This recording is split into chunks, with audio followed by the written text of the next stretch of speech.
చేపల పులుసు కోసం కట్ చేసి పెట్టుకున్న చేపల ముక్కలు,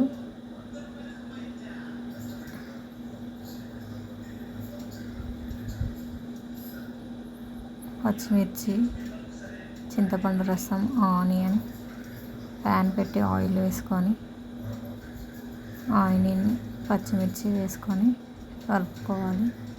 చిటికెడు పసుపు, ఆనియన్స్ ఫ్రై అయ్యాక కొంచెం కరివేపాకు వేసుకొని మనం ముందుగా చేసి పెట్టుకున్న చింతపండు రసం పోసుకోవాలి.